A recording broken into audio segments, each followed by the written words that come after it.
En Tlaquepaque, donde las calles se llenan de colores, cerámica y el canto lejano de los vendedores, vivía Lucía.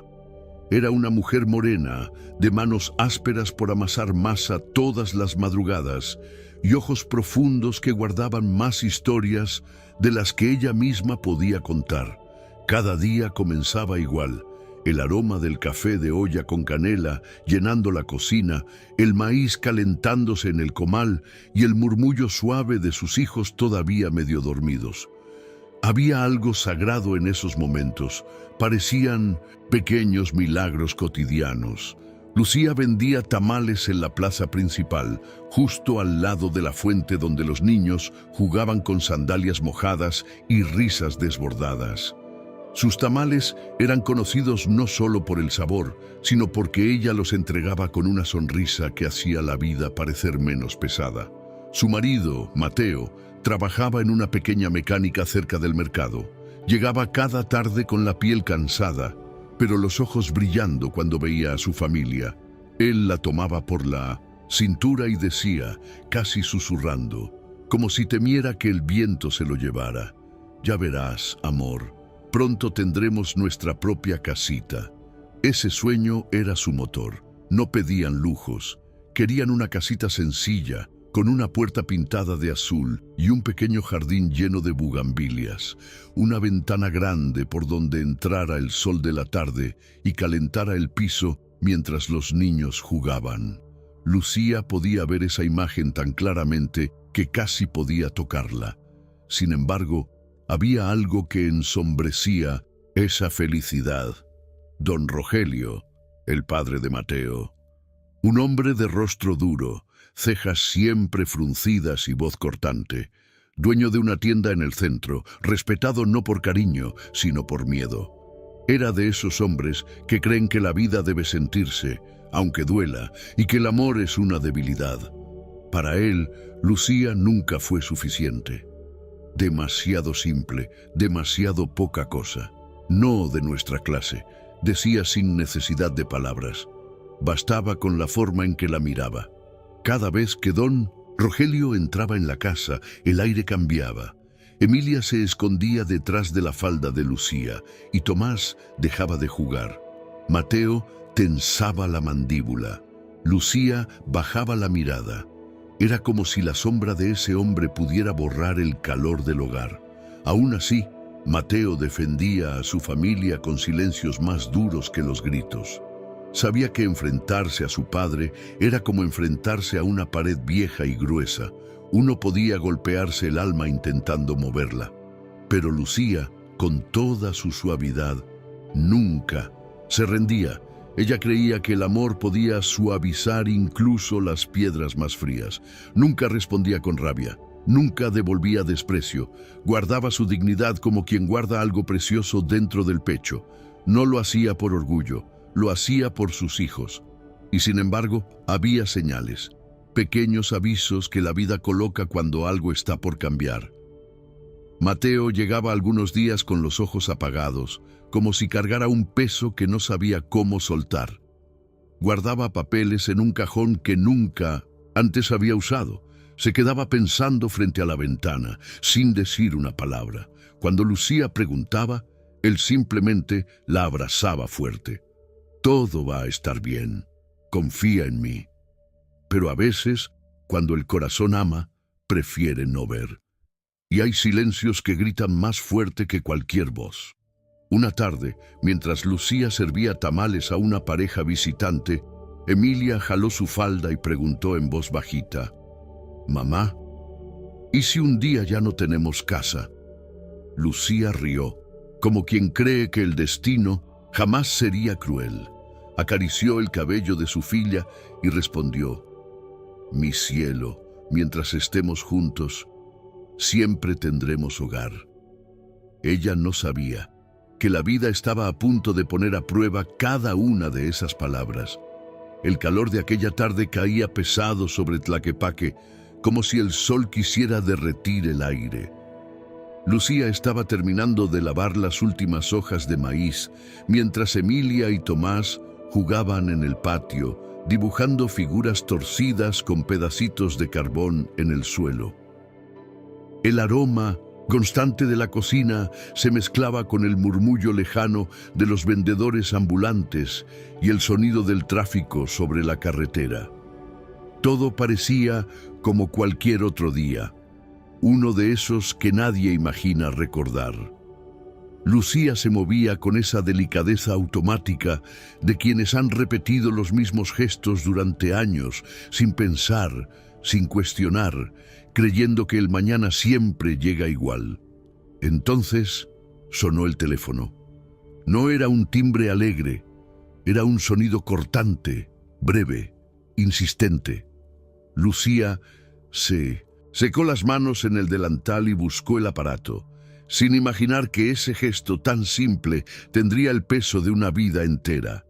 Al escuchar la voz del otro lado, fría, tensa, casi mecánica, sintió que algo se quebraba adentro de su pecho.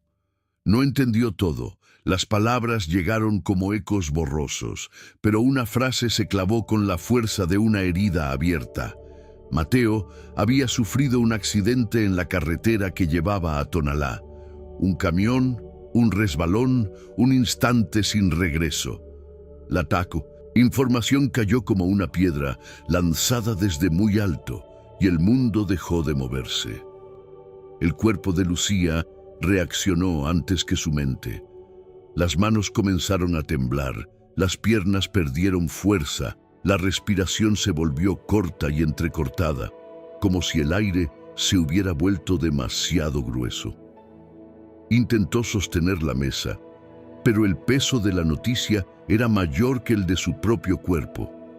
Emilia y Tomás la observaron con desconcierto, incapaces de comprender por qué la mujer que siempre sostenía todo estaba, de pronto, hecha pedazos.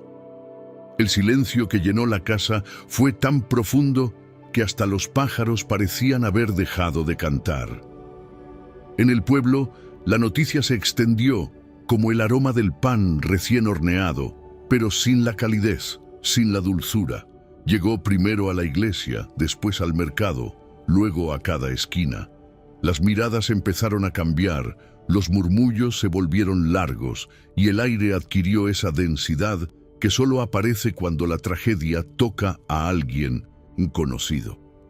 Los vecinos se acercaron con pasos lentos, algunos con manos sobre el pecho, otros con gestos ensayados de consuelo, pero ninguno capaz de llenar el vacío que ya se abría en el pecho de Lucía. El velorio fue realizado en el patio de la iglesia del barrio, bajo la sombra áspera de un árbol viejo que parecía haber visto demasiadas despedidas. Lucía permaneció sentada, sosteniendo a Tomás en su regazo y a Emilia recostada contra su hombro. Las lágrimas no caían con violencia, sino con silenciosa resignación, como si cada una pesara lo mismo que un recuerdo que no volvería. La atmósfera estaba poblada por rezos susurrados, velas que chispeaban con viento leve y flores demasiado blancas para una tarde tan triste. Fue entonces cuando don Rogelio apareció. Su paso era firme, su espalda recta, su expresión contenida en una frialdad imposible de confundir. No había llanto en su rostro, ni siquiera un temblor en los labios. Su mirada recorrió el espacio, observando a cada persona presente como si estuviera analizando algo invisible. Cuando finalmente miró a Lucía, sus ojos no mostraron dolor, ni compasión, ni siquiera rabia. Mostraron vacío. Un silencio opaco y cortante que abría una grieta entre los dos, mientras los demás regresaban lentamente a sus hogares cuando la tarde comenzó a oscurecer. Don Rogelio se acercó a Lucía solo lo suficiente para dejar caer lo que no era consuelo, ni apoyo, ni humanidad. Era una sentencia. Lucía entendió que la vida não iria apenas lhe arrancar o amor, mas também o chão que pisava. A casa onde viviam não era deles, nunca fora, e no amanhecer seguinte, ela e seus filhos teriam que deixá-la. La madrugada llegó sin permitir descanso. Lucía había permanecido despierta toda la noche, sentada en el borde del colchón, donde había dormido junto a Mateo tantos años. La casa estaba silenciosa, pero no era un silencio pacífico, era un silencio aplastante, de esos que parecen anunciar algo definitivo. Emilia y Tomás dormían acurrucados, ajenos aún a la magnitud de lo que estaba por suceder. Sus pequeños cuerpos respiraban con calma, como si el mundo siguiera siendo seguro. Lucía los observó con un dolor que se hundía hondo, un dolor hecho de amor y de impotencia. Cada respiración de sus hijos era una súplica muda para resistir. El primer rayo de sol entró tímido por la rendija de la ventana, iluminando las partículas de polvo suspendidas en el aire. Era una luz, suave, pero en ese día parecía dura, casi cruel. Lucía se levantó lentamente, como quien carga un peso demasiado grande para ser visto. Caminó por la casa tocando cada superficie con la punta de los dedos, como si pudiera grabar en su memoria los recuerdos que allí habían nacido. La mesa donde habían compartido tortillas recién hechas, el pasillo donde los niños corrían entre risas, la silla donde Mateo se sentaba al volver del trabajo. Todo lo que había sido hogar comenzaba a sentirse como un espacio ajeno. Con movimientos lentos comenzó a empacar lo poco que podían llevar. Separó algunas mudas de ropa, cuidadosamente dobladas, aunque sus manos temblaban. Guardó la muñeca desgastada de Emilia, esas trenzas despeinadas que contaban años de jugar y dormir abrazada a ella. Guardó el pequeño carrito de plástico de Tomás, rayado por todas las aventuras imaginadas en el suelo de la sala. Esos objetos no valían nada para el mundo, pero eran la historia viva de su familia. Cada pieza colocada en la bolsa era como desprender un fragmento de su pecho. Cuando despertó a los niños, lo hizo con suavidad extrema. Sus rostros mostraron confusión primero, luego un silencio dócil. Ese silencio que los niños adoptan cuando sienten que algo muy serio está pasando. Lucía envolvió a cada uno en sus brazos, como si quisiera fortalecerlos para lo que vendría. Salieron juntos por la puerta principal, sin mirar atrás. Si miraba, sabía que su alma podía quedarse allí, aferrada a algo que ya no existía. La calle estaba despierta. Algunas mujeres barrían el frente de sus casas, algunos hombres preparaban sus puestos para vender fruta y pan dulce. Pero todos, absolutamente todos, se detuvieron al verlos. Había miradas largas que contenían una tristeza verdadera, otras, en cambio, venían cargadas de juicio. La compasión, en pueblos pequeños, a veces se confunde con curiosidad disfrazada. Nadie tendió una mano, nadie se acercó, nadie ofreció cargar una sola bolsa. Era como si el dolor fuera una especie de frontera que nadie deseaba cruzar. A lo lejos, parado junto al portón de la casa, que ahora sería solo suya, estaba don Rogelio. Su postura era rígida, la expresión de su rostro completamente neutra, como si aquello no se tratara de su familia, sino de un trámite, una corrección de algo que él siempre había considerado un error. No había enojo en él, ni tristeza, ni remordimiento. Había una firmeza antigua, casi pétrea, nacida de una vida vivida sin preguntas y sin dudas. Lucía no lo miró. Sabía que incluso un segundo de contacto visual podría quebrarla. Siguió caminando, sosteniendo la mano de cada hijo con fuerza. El pueblo parecía más grande ese día. Las calles eran más largas, la cuesta más empinada, el aire más pesado. Lucía pensó en todos los lugares donde podría pedir ayuda. Pensó en nombres que hacía mucho no pronunciaba. Pensó en su madre, pensó en Mateo, pensó en la vida que había tenido y que ya no existía. Fue entonces cuando recordó a la señora Ramona, una mujer mayor, antigua amiga de su madre, que vivía sola en una casa vieja situada en una calle empinada y tranquila. No tenía garantías. No sabía si ella aún vivía allí, pero era la única puerta a la que podía tocar. El camino hasta la casa fue lento y difícil. Emilia comenzó a arrastrar los pies y Tomás apretaba fuerte la mano de su madre. Lucía los animaba con pasos firmes, aunque por dentro sentía que podía derrumbarse en cualquier momento. Cuando finalmente llegó, la fachada de la casa era vieja, de muros desgastados y un jardín descuidado, pero aún conservaba una cierta dignidad silenciosa. Lucía golpeó la puerta con los nudillos. Apenas una vez. No esperaba nada. Tal vez solo el aire, el cansancio y el dolor. La puerta se abrió. La señora Ramona, con su cuerpo frágil y sus ojos llenos de historias, observó a Lucía y a los niños sin necesidad de explicaciones. En el lenguaje silencioso del sufrimiento, todo se entiende. La mujer hizo un gesto leve para que pasaran. Les ofreció el cuarto pequeño del fondo, un espacio estrecho, de paredes húmedas, con un colchón delgado y una ventana pequeña que dejaba entrar apenas un hilo de luz. No era cómodo, no era suficiente, pero era un lugar para respirar. Y en ese momento, respirar era todo lo que podían hacer. Lucía dejó las bolsas en el suelo y se sentó con los niños. No lloró en voz alta. Las lágrimas cayeron lentas, densas, como si pesaran más que el aire. Emilia apoyó la cabeza en su regazo. Tomás abrazó su brazo.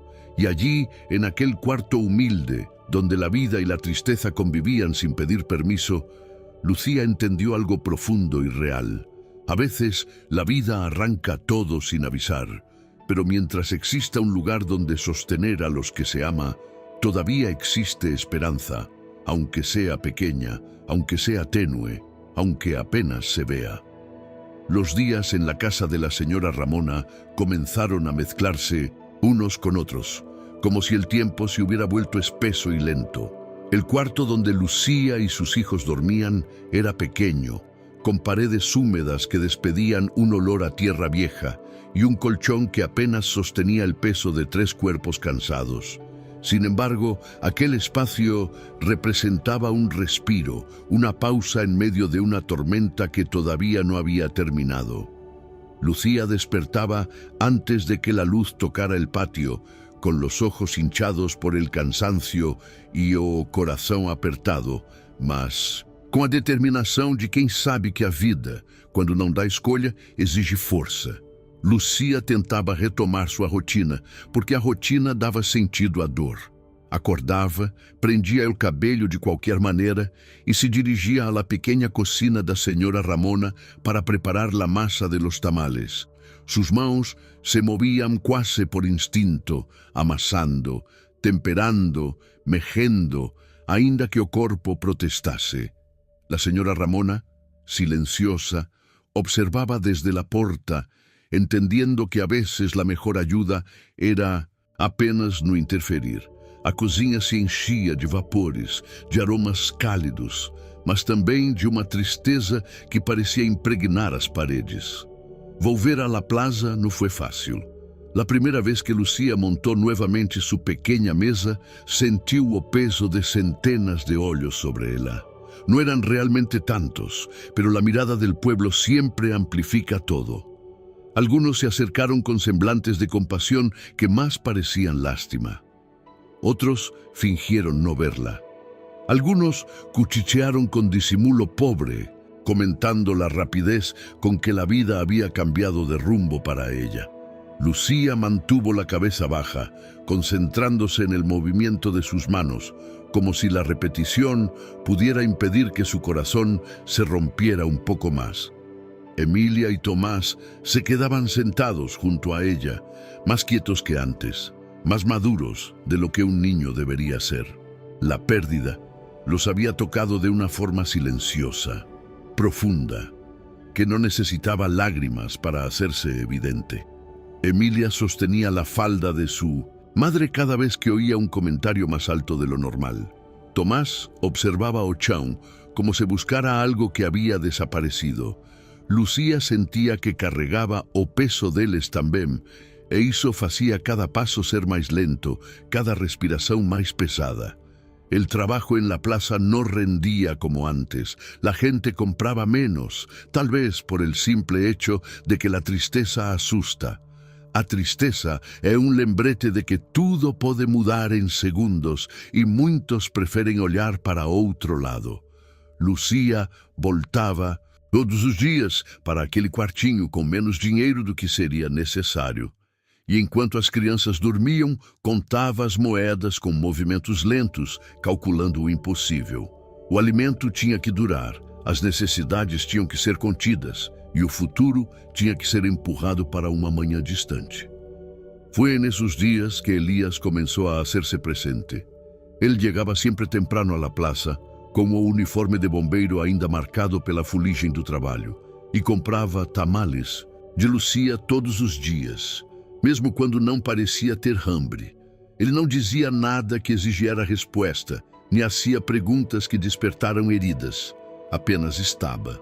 A presença dele era um silêncio acolhedor, um espaço onde Lucía podia respirar sem se sentir observada, julgada ou diminuída. Não era um salvador, nem um herói, apenas alguém que compreendia que a dor compartida pesa menos. A senhora Ramona se tornou uma sombra protetora no fim de cada dia. A casa simples parecia se expandir cada vez que Lucía chegava com cansaço demais para falar. A idosa deixava um caldo quente sobre a mesa ou um pequeno troço de pão doce, como quem entende que o amor às vezes se oferece em gestos que não pedem reconhecimento. Não havia explicações entre elas. La vida também se construye em silêncios que sostienen. Sin embargo, mesmo com toda a força que Lucía tentava manter, havia momentos em que a dor atravessava qualquer resistência. Algumas noites, quando o silêncio era profundo demais, ela acordava assustada, como se tivesse caído de um lugar alto enquanto dormia. O corpo suado, o coração acelerado, a respiração curta. Nessas horas, ela apertava os filhos contra o peito, como se temesse que o destino ainda tentasse arrancar algo mais. A casa parecia grande demais, o mundo parecia cruel demais e o futuro tão distante. A vida continuava, mas já não era a mesma. La plaza seguia llena de colores, risas e movimento, pero Lucía caminhava dentro de ela como quem se mueve bajo el agua con pasos lentos y pesados. La pobreza, el duelo y la humillación no solo existían en lo material, se pegaban al cuerpo, al nombre, a la forma en que los demás te miran. Lucía aprendía a cada día que existir a veces es un acto de resistencia silenciosa, y aún así, dentro de ella, una llama pequeña seguía viva, una llama frágil, pero constante. El amor que Mateo había dejado no había desaparecido. Estaba allí como un eco que decía que sobreviver también era uma forma de honrar. E Lucía, mesmo cansada, mesmo ferida, mesmo perdida, segurava essa chama como quem segura a única luz em uma noite sem lua. El tempo continuou avançando, pero no com suavidade. Pasaron semanas en las que cada día parecía llevar el mismo peso, como si la vida se hubiera quedado suspendida en un punto intermedio entre el pasado y un futuro incierto. La rutina de Lucía se había vuelto un acto de resistencia silenciosa. Preparar los tamales, bajar la cuesta con los niños, sentarse en la plaza, vender lo que pudiera y regresar al pequeño cuarto que ahora llamaban hogar. Sin embargo, por debajo de esa rutina aparentemente estable, algo comenzaba a cambiar en el ambiente del pueblo. Un rumor, apenas perceptible al inicio, empezaba a circular entre los habitantes de Tlaquepaque. Las personas hablaban en voz baja, como si nombrar demasiadas veces lo que se sabía pudiera atraer consecuencias. Se comentaba que don Rogelio ya no era visto en su tienda, con la misma frecuencia. Algunos afirmaban que alguien lo había visitado durante la noche, otros mencionaban que se escuchaban discusiones detrás de puertas cerradas. Las luces de su casa permanecían encendidas más tiempo del habitual y en ocasiones se oían pasos acelerados en el patio, como si algo inquietante estuviera ocurriendo dentro de esas paredes. Nadie preguntaba directamente, pero todos observaban. Los secretos en los pueblos nunca se quedan quietos. Lucía no buscaba saber nada. Su vida estaba concentrada en la supervivencia diaria. Pero los rumores, como el viento, no necesitan permiso para llegar. Mientras vendía tamales en la plaza, escuchaba fragmentos de conversaciones que parecían no estar dirigidas a ella, pero cargaban un tono particular.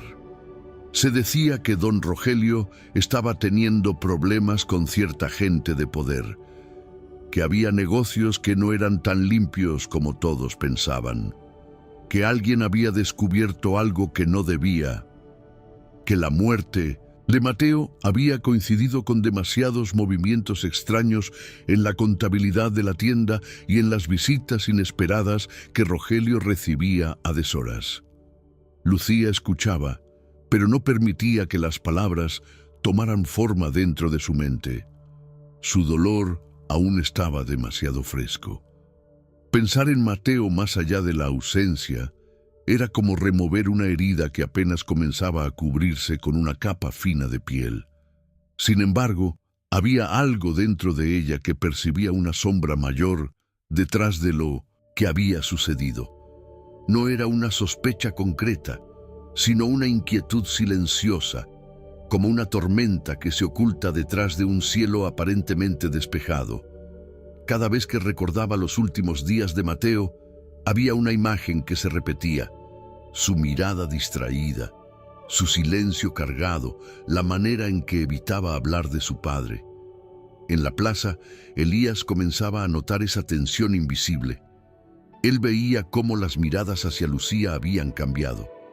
No solo era la viuda, sino alguien que, sin quererlo, estaba rodeada de un halo extraño, como si su historia estuviera conectada con algo que los demás intentaban comprender.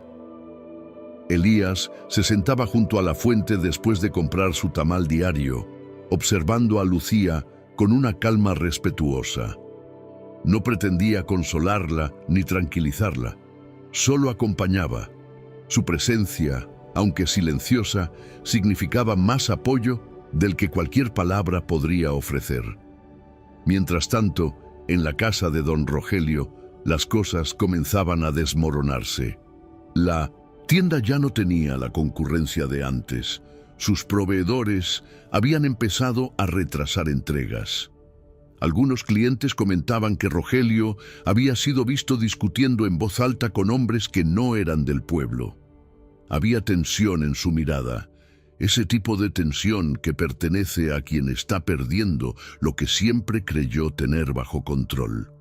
Su figura, antes firme e intimidante, ahora tenía algo ligeramente desordenado, como si una parte de él hubiera comenzado a fracturarse desde adentro. Lucía no lo había visto desde el desalojo. Prefería no cruzarlo. Su presencia representaba una herida que aún ardía. Pero un día, al regresar desde la plaza, mientras avanzaba por las calles empinadas hacia la casa de la señora Ramona, pasó cerca de la tienda. La puerta estaba entreabierta y por un instante pudo ver a don Rogelio sentado detrás del mostrador con la mirada perdida en un punto indeterminado. El hombre que una vez había sostenido su orgullo como una armadura parecía ahora pequeño, reducido, desgastado por una guerra que nadie sabía que estaba peleando. Lucía continuó caminando sin detenerse. No era su herida la que allí se manifestaba, era la vida cobrándose algo que él había sembrado. Pero aunque ella intentara apartar esos pensamientos, la intuición comenzó a tomar forma.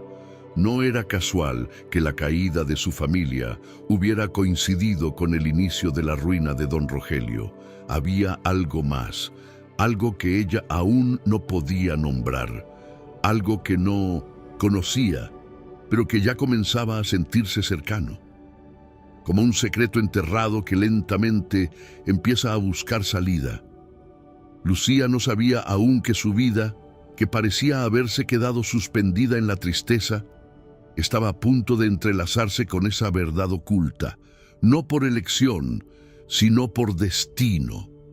El viento de la tarde soplaba con una frialdad inesperada para la época del año, levantando polvo en los callejones estrechos y haciendo crujir las ramas de los árboles que bordeaban las casas antiguas. Lucía había regresado ya de la plaza, con las manos entumecidas y el cuerpo agotado, cargando el peso silencioso de un día más de lucha. Emilia y Tomás jugaban con unas piedritas en el suelo del patio, tratando de inventar mundos donde la tristeza no tuviera lugar. La señora Ramona barría hojas secas cerca de la puerta, moviéndose despacio, consciente de que la vida se sostenía a veces en pequeños actos repetidos. El ambiente estaba tranquilo, casi suspendido, como si el pueblo entero contuviera la respiración. Fue entonces cuando un sonido inesperado rompió esa calma. Pasos rápidos acercándose, un ritmo irregular, casi desesperado. Lucía alzó la cabeza, sintiendo como un presentimiento helado le recorría la espalda. Una figura joven entró apresurada por el portón de la casa, con el rostro pálido y los ojos enrojecidos. Era Mariela, la sobrina de don Rogelio. Su presencia allí no era casual, no podía serlo. Traía consigo algo que no necesitaba palabras para sentirse pesado. Su respiración era agitada, su cuerpo temblaba de una manera que no provenía del frío. Mariela había crecido viendo todo desde las sombras de la tienda de su tío, convertida en testigo silenciosa de conversaciones cortadas, intercambios discretos y rostros desconocidos que entraban y salían sin saludar. Nadie solía prestar atención a la niña callada que ordenaba bolsas o limpiaba mostradores. Pero ella había visto, había recordado, había entendido más de lo que los adultos creían, y ahora el peso de ese silencio acumulado parecía haber alcanzado un límite, exigiendo salida. Su cuerpo entero parecía estar guiado por la urgencia de aquello que necesitaba decir, algo que no podía seguir guardando sin quebrarse. Lucía sintió que algo se movía dentro del pecho, como una pieza que encaja de repente donde antes solo había vacío. Había algo en la postura de Mariela, en la tensión de sus manos y la falta de sonido en su garganta que anunciaba una verdad dolorosa. Esa verdad flotaba en el aire incluso antes de ser revelada. La tarde se volvió más pesada, como si el sol se hubiera ocultado detrás de una nube gruesa, dejando un color gris sobre todas las cosas. Desde la muerte de Mateo, Lucía había tratado de recordar cada detalle de los días previos, buscando algún signo que hubiera pasado desapercibido. Recordaba la forma en que él llegaba con la mirada perdida, sus suspiros largos mirando por la ventana, sus manos inquietas que parecían querer decir algo sin lograr encontrar palabras. Había creído que era el cansancio del trabajo, la presión diaria, la tensión con su padre. Pero ahora, una posibilidad distinta comenzaba a tomar forma, una forma oscura, concreta, afilada. Mateo había sido un hombre honesto. No era perfecto, pero tenía una claridad simple en su manera de entender el mundo. Sin embargo, esa honestidad chocaba con la figura rígida y controladora de don Rogelio. Durante años, Lucía había sentido que entre ellos existía algo más profundo que simples discusiones familiares. Ahora comprendía que había habido silencios demasiado largos, miradas demasiado tensas, un miedo contenido que ella no había sabido interpretar. Mateo había cargado algo sin compartirlo, protegéndola, protegendo os filhos, tentando sostener sociño algo que o estaba consumindo por dentro. La muerte en la carretera había sido rápida, inmediata, sin posibilidad de explicación. Y, sin embargo, desde el principio, algo en ella no había encajado por completo en la lógica del accidente. Lucía había enterrado esa sospecha bajo la necesidad de sobrevivir, pero ahora aquella sombra regresaba con fuerza. Mariela traía consigo la pieza faltante. El dolor en sus ojos no era solo el de la pérdida ajena, era el dolor de quien ha vivido con un secreto que quema, de quien ha visto algo que no puede olvidar, de quien finalmente se quiebra y permite que la verdad salga, aunque duela, aunque destruya. El viento siguió soplando, levantando polvo alrededor de los pies de Lucía, como si la tierra misma estuviera reaccionando a lo que estaba por revelarse. Era un instante que dividía la vida en un antes y un después, aunque todavía no se hubieran pronunciado palabras. Había verdades que no necesitaban ser dichas para herir. Había verdades que se entendían primero en el cuerpo, como un temblor, como un vacío, como un golpe invisible. Lucía sintió que el mundo a su alrededor comenzaba a inclinarse. Una certeza amarga tomó forma en su corazón. Mateo no había sido simplemente víctima de la mala suerte. Su muerte no había sido un accidente. Todo lo que hasta ahora había sido tristeza se convertía sin elección en algo más profundo, más oscuro, más insoportable: injusticia. Y en ese momento, sin necesidad de una sola palabra, Lucía supo que la vida estaba a punto de cambiar nuevamente. No había terminado de levantarse de una caída y ya se encontraba al borde de otra más profunda. La noche que siguió a la visita de Mariela fue una noche sin sueño. Lucía permaneció despierta, sentada en el borde del colchón, con los brazos rodeando sus piernas y la espalda curvada hacia adelante, como si su cuerpo intentara proteger el corazón de un golpe que ya había sido dado. Emilia y Tomás dormían junto a ella, respirando con suavidad, ajenos aún a la dimensión de lo que estaba ocurriendo. La señora Ramona dormía en la habitación de 1900 al lado, y el silencio de la casa parecía flotar en el aire, espeso, casi sólido. Lucía observaba la oscuridad, pero esa oscuridad ya no era solo ausencia de luz, sino un espacio donde las preguntas se acumulaban, afiladas y dolorosas. La revelación de Mariela había caído como una piedra en el centro de un lago tranquilo. Había generado ondas que se expandían sin detenerse dentro de Lucía.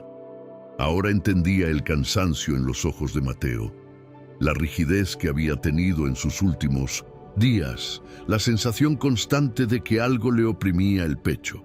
Él había descubierto algo, había intentado enfrentar a su padre, había querido romper el silencio en el que aquella casa llevaba años sustentándose, y el costo de ese intento había sido su vida. Lucía sintió que una parte de ella se rompía de nuevo, pero esta vez no era un quiebre desde la tristeza, sino desde algo más afilado, más profundo. Pero no tenía el derecho de desmoronarse. No cuando tenía que cuidar de dos niños, que solo la tenían a ella. Durante la mañana siguiente, la plaza parecía distinta. El aire estaba cargado de murmullos y movimientos tensos. Lucía instaló su pequeña mesa como siempre, pero el pueblo tenía una vibración particular, como si la superficie de las cosas estuviera a punto de romperse. Algunas personas la miraban con una mezcla de curiosidad y precaución.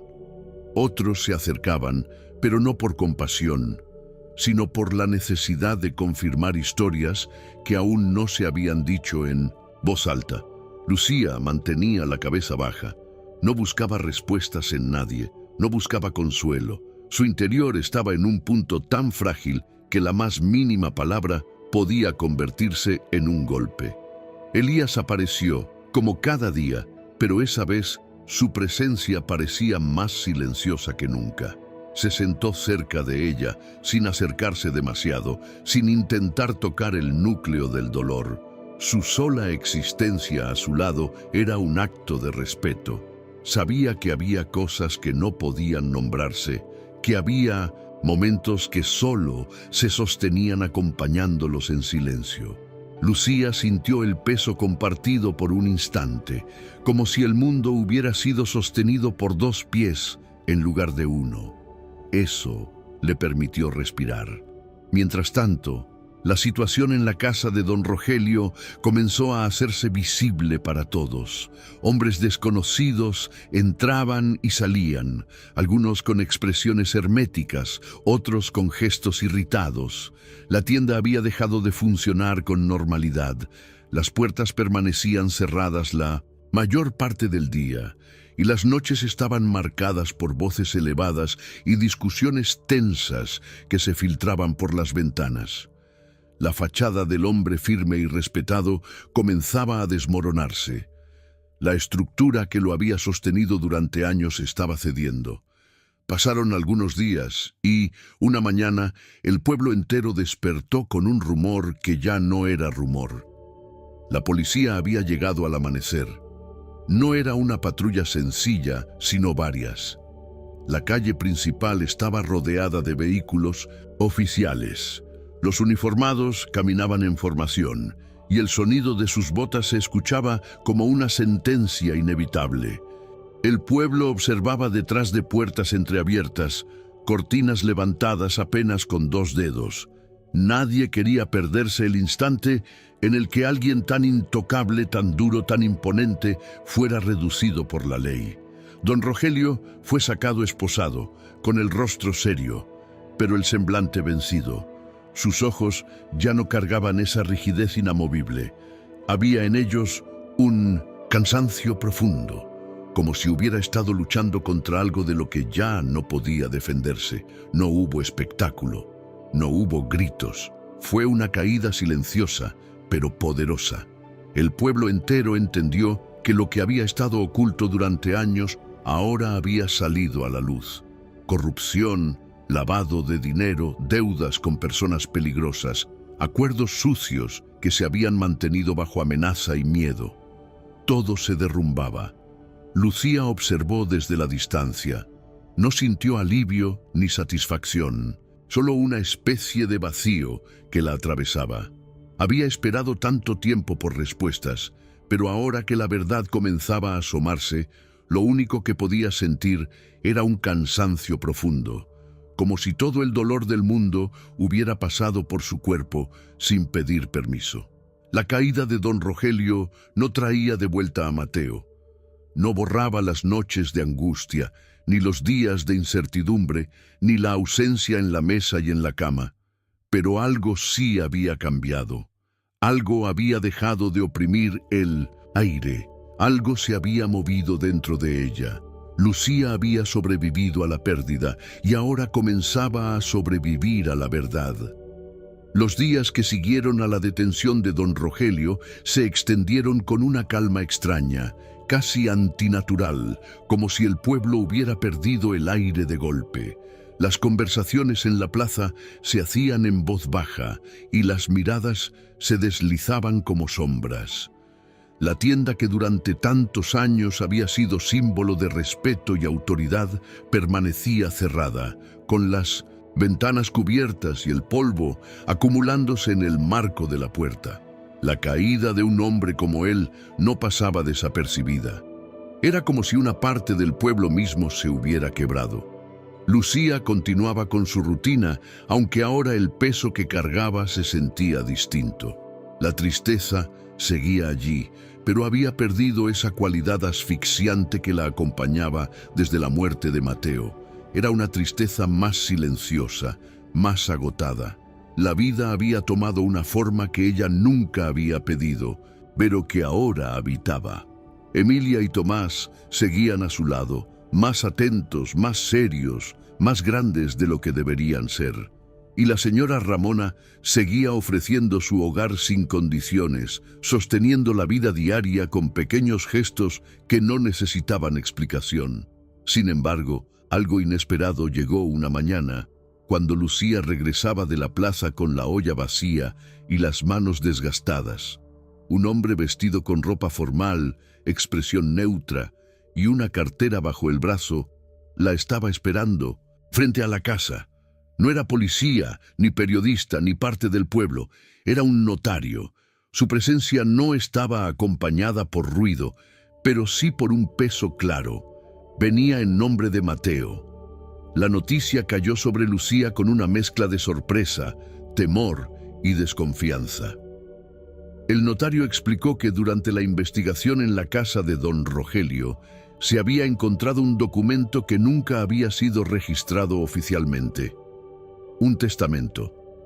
Un documento escrito de puño y letra por Mateo, fechado meses antes de su muerte, guardado en un cajón al que nadie había prestado atención. En él, Mateo declaraba que todos sus bienes, ahorros, herramientas, pertenencias y tomas futuras de la tienda familiar correspondían únicamente a su esposa, Lucía, y a sus hijos. No había duda en sus palabras, no había ambigüedad. Era una decisión clara, firme, definitiva.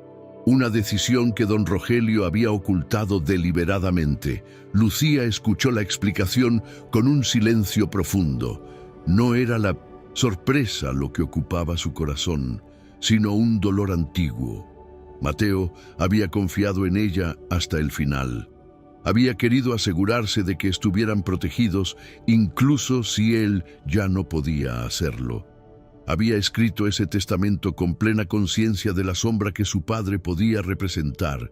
Había intentado dejar un escudo, y ese escudo había sido roto, robado, enterrado. La confirmación de que la casa donde vivían antes le pertenecía, que las herramientas con que Mateo trabajaba eran suyas, que incluso parte de la tienda estaba registrada legalmente bajo el nombre de él, llegó como una ola fría.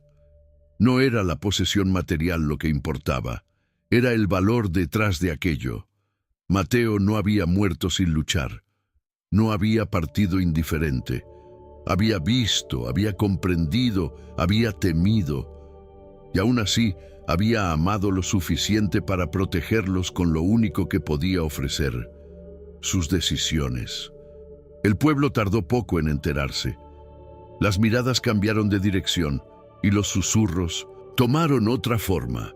Las mismas voces que antes la observaban con pena, ahora la observaban con asombro, incluso con cierta incomodidad. La caída de don Rogelio ya era un hecho, pero ahora la verdad detrás de su crueldad también quedaba expuesta. Él no la había expulsado por desprecio únicamente, la había expulsado para borrar el rastro del hijo que había querido liberarse. Lucía no sintió victoria, no sintió alivio. Se sentó en el patio de la señora Ramona, donde la luz de la tarde caía suave sobre la tierra seca, y permaneció quieta largo tiempo. La revelación era grande, pero la ausencia de Mateo lo era más. Su nombre en un documento no devolvía su voz, su calor, sus manos. Solo confirmaba la grandeza de lo que había perdido. Elías apareció esa tarde, como solía hacerlo. No preguntó nada, se sentó cerca. La vida, a veces, no necesita explicaciones, solo compañía. La herencia legal estaba ahora asegurada, pero no se trataba de riqueza. Era el derecho a recuperar el lugar que había sido arrancado. Era el cierre de una herida abierta por la injusticia. Lucía comprendió entonces una verdad que no tenía forma de negarse. El destino puede tardar, pero nunca olvida. Y aún quedaba el último paso, la reconstrucción. El regreso a la casa que alguna vez había sido hogar no fue inmediato. El proceso legal tomó semanas, llenas de firmas, sellos, declaraciones y documentos que Lucía tenía que sostener con una mezcla de firmeza y temblor. Nunca había imaginado entrar en oficinas, sentarse frente a escritorios grandes, escuchar su nombre pronunciado con ese tono mecánico que tienen los procedimientos oficiales. Sin embargo, estaba allí, caminando sobre un terreno nuevo, sosteniéndose únicamente en la memoria de Mateo, en la imagen de sus manos manchadas de grasa que prometían siempre un mañana más tranquilo. Cuando finalmente llegó el día en que las llaves volvieron a su mano, Lucía no supo cómo reaccionar. No hubo lágrimas inmediatas. No hubo palabras. Solo un silencio profundo, como el mar quieto después de una tormenta larga. Emilia y Tomás la miraban con ojos grandes, como si no terminaran de comprender que esa casa, esa puerta, esas paredes, ese techo, eran nuevamente de ellos. La señora Ramona estaba a su lado, con su presencia suave, sosteniendo sin invadir, acompañando sin dirigir. Y Elías, un poco más atrás, observaba con la misma calma silenciosa con la que había estado presente desde el principio. La casa estaba vacía. No había muebles. No había rastros de la vida que había sido arrancada. Todo había sido retirado, como si alguien hubiera querido borrar la existencia de Lucía allí. Pero las paredes guardaban memoria. El piso recordaba pasos pequeños. Las ventanas aún sabían cómo dejar pasar la luz de la tarde de la manera exacta en que Mateo soñaba. Era un lugar lleno de fantasmas, sí, pero también lleno de raíces. Y Lucía entendió que llorar no sería un retroceso, sino una forma de abrir espacio para lo que vendría. Con paciencia y esfuerzo comenzaron a reconstruir. No había dinero suficiente para grandes cambios, pero cada gesto pequeño se volvía un acto de dignidad. Una caja que servía como mesa, cobijas dobladas en el suelo que se convertían en camas temporales. Las risas tímidas de Emilia regresando, como si de pronto recordara que aún era niña. Tomás corriendo por el pasillo, tropezando, levantándose, como si el cuerpo supiera lo que la mente todavía no alcanzaba a comprender, que el hogar es más fuerte que la pérdida. Elías ayudaba cuando podía. Traía madera, arreglaba marcos, reparaba la puerta que no cerraba bien. Nunca invadía, nunca intentaba ocupar el lugar de Mateo. Había en él una delicadeza rara, nacida no de fragilidad, sino de comprensión profunda. Lucía no necesitaba que alguien la sostuviera, necesitaba que alguien caminara a su lado sin intentar dirigir sus pasos, y él lo entendía. Pasaron meses. La vida volvió a tener ritmo. La olla volvió a calentarse en la cocina. Los tamales volvieron a la plaza. Las monedas volvieron a sonar sobre la mesa al final del día. Algunos en el pueblo seguían mirando con curiosidad, otros con distancia, pero había algo que ya no podían negar. Lucía había resistido, no por milagro, no por suerte, sino porque había amado lo suficiente como para no desaparecer. Don Rogelio, mientras tanto, aguardaba el juicio. Su figura, que antes había sido una sombra larga que pesaba sobre todos, ahora era apenas un nombre murmurado con cautela. Nadie se alegraba abiertamente por su caída, pero nadie la lamentaba. A veces, la justicia no llega con aplausos, llega con silencio, y Lucía entendió que ese silencio también era una forma de paz. Una tarde, cuando el sol caía con ese tono cálido y dorado que parecía abrazar el mundo entero, Lucía se sentó frente a la ventana. La misma ventana que Mateo había imaginado cientos de veces. La luz entraba, exactamente como él la había descrito. Emilia estaba dibujando en el piso. Tomás dormía abrazado a una cobija. Elías estaba arreglando algo en el patio. Y el mundo, por primera vez en mucho tiempo, estaba quieto. Lucía cerró los ojos y respiró. No había olvido, no había reemplazo, no había final feliz perfecto, pero había algo más profundo, más sereno, más verdadero. Había memoria, había amor que no se había quebrado, había un futuro que se reconstruía, lento, humilde, pero firme. El Destino, pensó ella, no se apresura, pero tampoco se equivoca. Y mientras la luz de la tarde llenaba la casa, Lucía supo que Mateo no había desaparecido. Había dejado raíces, había dejado camino, había dejado hogar.